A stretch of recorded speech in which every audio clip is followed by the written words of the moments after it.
नाग पंचमी का यह त्यौहार सभी शिव भक्त और हिंदू धर्म के लिए बहुत खास और महत्वपूर्ण है। इस पर्व पर लोग नाग देवता के चित्र एवं मूर्ति की पूजा करते हैं। हर साल शुक्ल पक्ष की पंचमी तिथि के दिन नाग पंचमी का पर्व मनाया जाता है। इस दिन नाग देवता की पूजा की जाती है। मान्यता है कि नाग पंचमी के दिन नाग देव की पूजा करने से काल सर्प दोष और सर्प दंश का भय नहीं रहता है। साथ ही भगवान शिव की कृपा बनी रहती है। नाग पंचमी का पर्व हिंदू धर्म के महत्वपूर्ण तीज त्योहारों में से एक है। सावन मास में पड़ने के कारण नाग पंचमी बहुत खास है। इस दिन नाग देवता और भगवान शिव की पूजा करने से नाग देव और शिव जी दोनों की कृपा बनी रहती है। नाग पंचमी के पूजन के बाद कथा भी पढ़ा जाता है। नाग पंचमी व्रत कथा। एक नगर में एक राजा के 7 पुत्र थे और सभी के विवाह हो चुका था। सभी पुत्रों में 6 की संतान थी, लेकिन राजा के सबसे छोटे बेटे की कोई संतान नहीं थी। संतान न होने के कारण राजा की सबसे छोटी पुत्रवधू बहुत दुखी रहती। राजा की सभी बहुएं छोटी बहू को अक्सर बच्चा न होने के कारण बांझ और निसंतान कहकर ताना मारा करती थी। जेठानी के ताने से राजा की छोटी पुत्रवधू बहुत दुखी रहती थी। एक दिन दुखी होकर राजा की छोटी पुत्रवधू अपने पति से कहती है कि मेरा कोई संतान न होने के कारण सभी मुझे बांझ और निसंतान कहकर ताना मारते हैं।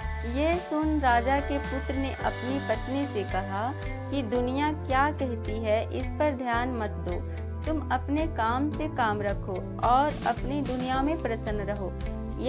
यह सुन राजा की छोटी पुत्रवधू को थोड़ी सांत्वना मिली, लेकिन कुछ देर बाद वह उन बातों को सोच फिर दुखी हो जाती थी।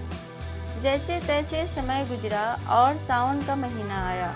सावन में शुक्ल पक्ष की चौथ की रात को राजा की छोटी पुत्रवधू को सपने में 5 नाग दिखाई देते हैं।